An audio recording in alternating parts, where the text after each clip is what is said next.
పండగేదైనా పరంపర స్వీట్స్తోనే మొదలు. స్వచ్ఛమైన రుచుల పరంపర. ఆర్డర్ కోసం సంప్రదించండి. ఐబొమ్మ అప్లికేషన్ని డౌన్లోడ్ చేసుకొని యథేచ్ఛగా కొత్తగా రిలీజ్ అయిన సినిమాల్ని చూసేస్తున్నారా? అయితే ఇప్పుడు మీ డేటా చోరీ జరిగే అవకాశం ఉంది. మీ పర్సనల్ ఫోన్స్ కానీ, వీడియోస్ కానీ, ఆ ఫోటోలు కానీ, ఆ ఫోన్లో ఉన్న డేటాని కూడా చోరీ చేసే అవకాశం ఉంది. అది విద్రోహ శక్తులకు కానీ లేదా వేరే వాళ్ళ చేతిలోకి కూడా వెళ్ళే అవకాశం ఉంది. సో నిజంగా ఇదే చెప్తున్నారు ఐటీ నిపుణులు, ఐటీ ఎక్స్పర్ట్స్.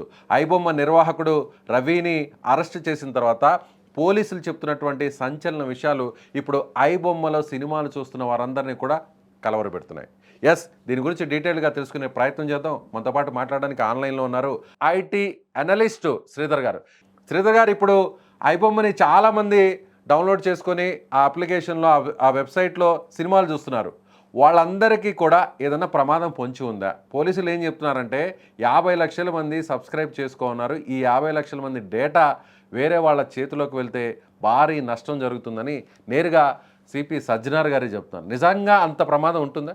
ఖచ్చితంగానండి. ఖచ్చితంగా ఈరోజు మనం లోన్ అప్లికేషన్సే తీసుకోండి. ఒక యాప్ మన ఫోన్‌లోకి వచ్చేటప్పుడు, ఇప్పుడు ఈ బెట్టింగ్ యాప్స్ కావచ్చు, వీళ్ళ యాప్ కావచ్చు, ఒక యాప్ వచ్చేటప్పుడు అది తీసుకునే పర్మిషన్స్‌తో శాండ్ బాక్స్డ్‌గా ఉండవు. చాలామంది అనుకుంటారు ఏంటంటే గనక, ఆ యాప్ మాత్రమే వాడుకుంటుంది అనుకుంటారు. సో వీళ్ళేం చేస్తారంటే, ఈ కలెక్ట్ చేసే డేటా మొత్తాన్ని, మీ లోకల్ స్టోరేజ్ యాక్సెస్ ఉంటుంది, మీ ఫోటోస్, వీడియోస్ యాక్సెస్ ఉంటుంది, మీ ఈ జీపీఎస్ లొకేషన్ యాక్సెస్ ఉంటుంది, మైక్రోఫోన్, కెమెరా యాక్సెస్ ఉంటుంది. మరి ఇంత డేటా మొత్తాన్ని they can control anything on your mobile phone. First అది గుర్తుపెట్టుకోండి. చేతిలో మీ ఫోన్ ఉంది, కానీ మీకు తెలియకుండా వచ్చేటప్పటికి ఈ క్షణం మీరేం చేస్తున్నారు, ఎవ్రీథింగ్ రిమోట్ గా డాష్ బోర్డ్ నుంచేసి ఈ app admins they can access. 50 లక్షల మందిది.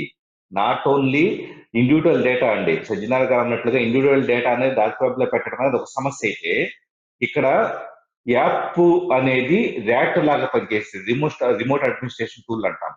ర్యాట్ లాగా పనిచేసే ఫంక్షనాలిటీ ఆ యాప్ లో పెడితే కనుక, చేతిలో మీ ఫోన్ ఉంటుంది, కానీ మీ ఫోను మీకు తెలియకుండా ఈ యాప్ డెవలపరు నిరంతరము కూడా what are the activity are doing they can monitor అండి. విద్రోహ శక్తుల చేతిలోకి వెళితే మాత్రం పెద్ద భారీ నష్టం, అటు దేశానికి కూడా జాతీయ ప్రయోజనాలకు కూడా విఘాతం కలిగించే విధంగా ఉంటుంది. అంతేనా?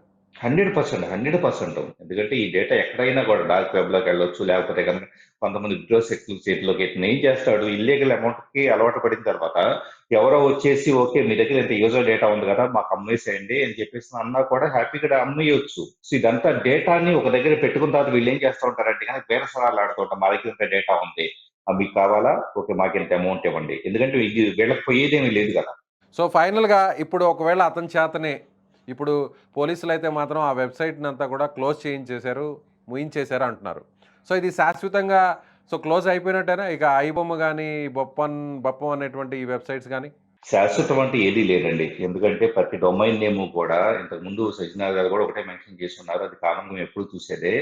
ఎప్పుడు కూడా డొమైన్ నేమ్ చేంజ్ చేసి, ఇప్పుడు ఐబొమ్మ.com బ్యాన్ చేశారు అనుకోండి, చిన్న ఎగ్జాంపుల్ ఐబొమ్మ1.com అని వచ్చింది, 1.org అని వచ్చింది, IBOMMAAA అని చెప్పేసి ఇంకోటి వచ్చింది. సో ఈ 50 lakhs మంది యూజర్స్ ఉంటారు కదా, కొత్త డొమైన్ ఎప్పుడు వచ్చినా వీళ్ళకి మెయిల్ న్యూస్ లెటర్ ద్వారా so we started the service here అని చెప్పేసి కొత్తది పాతది బ్లాక్ చేసిన కొన్ని 1-2 గంటల్లోనే కొత్తది మనం ఇక్కడ మొదలు పెట్టామని మిర్రర్ వెబ్సైట్ స్టార్ట్ చేస్తారు.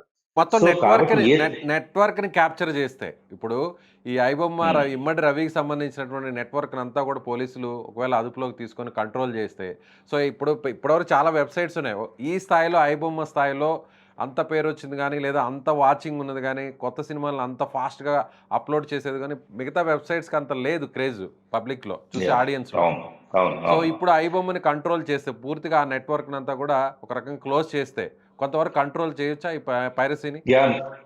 మీరు అన్నట్టు నిర్వీర్యం చేస్తే కనుక టెంపరీగా అది సంవత్సరం, 2 సంవత్సరాలు, 3 సంవత్సరాలు, 5 సంవత్సరాలు టెంపరీగా చేయొచ్చు, కానీ టెక్నికల్ గా దీన్ని ఎప్పుడు నిరంతరం మానిటర్ అయితే చేయాల్సింది. ఫిల్మ్ ఇండస్ట్రీ దగ్గర నుంచి పథకంలో ఇతను కాకపోతే ఇతనే కొత్త రూపంలో రావచ్చు. అతను ఆల్రెడీ అలియాస్ అనే పేరు మీద వేరే పేరు మీద కూడా చలామణి అయ్యాడు, రేపు ఇంకొక పేరు మీద కూడా చలామణి కావచ్చు. సో లేదా కొత్త వాళ్ళు పుట్టుకు రావచ్చు. కాబట్టి నిరంతరము కూడా పైరసీ అనేది అతి పెద్ద సమస్య. ఇన్ని బ్లాక్స్ ఉన్నాయి, కరేబియన్ ఐలాండ్ ఎవడో హోస్ట్ చేయొచ్చు. సో వాడిని పట్టుకోవాలి అంటే కానీ ఇంటర్నేషనల్ లాస్ కావాలి, ఇంటర్పోల్ సహాయం కావాలి. ఇలా ఎన్నో రకాల సమస్యలు ఉంటాయి కాబట్టి ప్రతి క్షణము కూడా నిరంతరము ఇండస్ట్రీ పోలీసులు మానిటర్ చేస్తూనే ఉండాలి. ఎంత ప్రాంప్ట్ గా ఎలాగైతే ఛాలెంజింగ్ గా తీసుకొని దీన్ని ఛేదించారో సేమ్ ఇదే పద్ధతిలో భవిష్యత్తులో చేసుకుంటూ వెళ్తే కనుక పూర్తిగా పైరసీని అడ్డుకట్టవేయచ్చు. Right sir, thank you so much. చాలా మంచి ఇన్ఫర్మేషన్ ఇచ్చారు.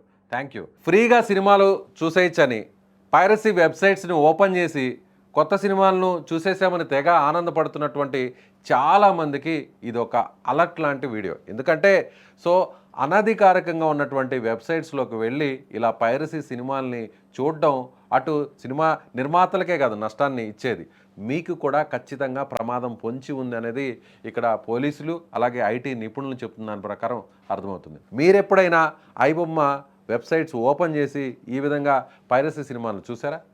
ఎస్, మీ అభిప్రాయాన్ని కామెంట్ చేయండి.